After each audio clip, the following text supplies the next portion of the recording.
பள்ளிகளிலுமே மலையாள மொழி பாடம் அண்மையில கட்டாயமாக்கப்பட்டிருக்கு. அதை அடியொட்டித்தான் மேற்கு வங்காள மாநிலத்திலையும் பள்ளிகள்ல வங்க மொழியை கட்டாயமாக்கி உத்தரவு பிறப்பிச்சிருக்காங்க. இந்த உத்தரவு அரசியல் ரீதியாகவும் சமூக ரீதியாகவும் ரொம்பவே முக்கியத்துவம் வாய்ந்ததுன்னு சொல்லணும். இதை போலத்தான் அசாம்லையும் அங்க அசாமிய மொழியை கட்டாய பாடமாக்குவதற்கான முயற்சிகள் நடந்துட்டு வருது. கர்நாடகத்தில் கூட 5ஆம் வகுப்பு வரை கன்னடத்தை பயிற்று மொழியாக்குவதற்காக கல்வி பெறும் உரிமை சட்டத்தில் திருத்தம் செய்ய போறாங்க. ஆனா மொழி உரிமை போராட்டத்தில் இந்தியாவுக்கே முன்னோடியா திகழ்ந்தது நம்ம தமிழ்நாடு.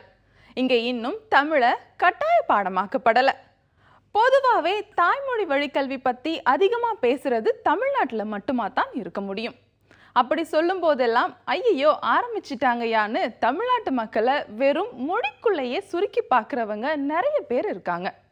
அதில் தமிழர்களும் அடக்கம்தான். அதுக்கு முதல் காரணம் எதுவாக இருக்கும்னு சொன்னால் மொழி போராட்டமாக தான் இருக்கும். அப்படி இருந்தும் கூட தமிழை கட்டாய பாடமாக்கணும்னு இதுவரைக்கும் எந்த ஆட்சி காலத்திலையும் தீர்க்கமான நடவடிக்கை எடுக்கலை. ஆனால் பிற மாநிலங்கள் மாநில மொழியோட அவசியத்தை உணர்ந்துதான் இந்த முடிவை எடுத்திருக்கணும். சரி, அப்படி ஒரு அவசியம் இங்கே வேணுமாங்கிற கேள்வி எழுதுன்னு சொன்னால் அதுக்கு என்ன பதில் சொல்றது?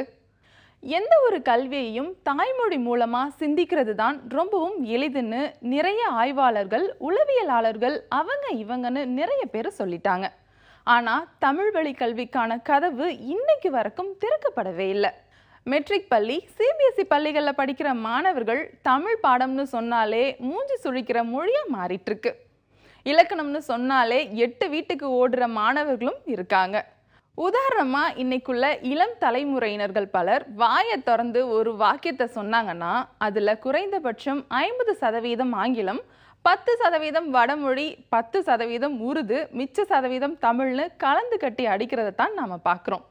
இதில் ஆங்கில சொற்களை சிலவற்றை தமிழாக நம்புகிற அளவுக்கு முன்னேறி இருக்காங்கன்னா பார்த்துக்கோங்களேன்.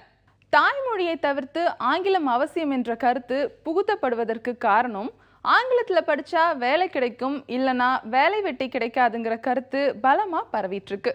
வெறும் மொழித்திறன் மட்டுமே வேலை வாய்ப்பை உருவாக்கிருமா என்ன? சிந்தனை திறனும் அவசியம். மொழியை எப்போ வேண்டும்னாலும் கற்றுக்கலாம். ஆனால் சிந்தனைக்கான நீரூற்று பொங்கி வழிகிற வயசு இளவயசு தானும் சொல்கிறாங்க. தாய்மொழி வழி கல்வியால் தான் குழந்தைகள் விரைவாக வாசிக்க பழகுறாங்க.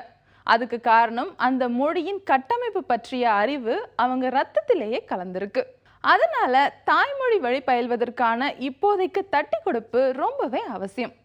தேவையற்ற மனப்பாட கல்வி முறையை மாற்றி சிந்தனை திறன்மிக்க புதிய தலைமுறையை உருவாக்க தாய்மொழி வழி கல்வியை வலியுறுத்துவது காலத்தின் கட்டாயம். இது மொழி சார்ந்த உணர்ச்சி பூர்வ விஷயம் மட்டும் இல்லைங்க, அறிவியல் பூர்வமான அக்கறைகளின் அடிப்படையிலானதுன்னு சொல்றாங்க கல்வியாளர்கள்.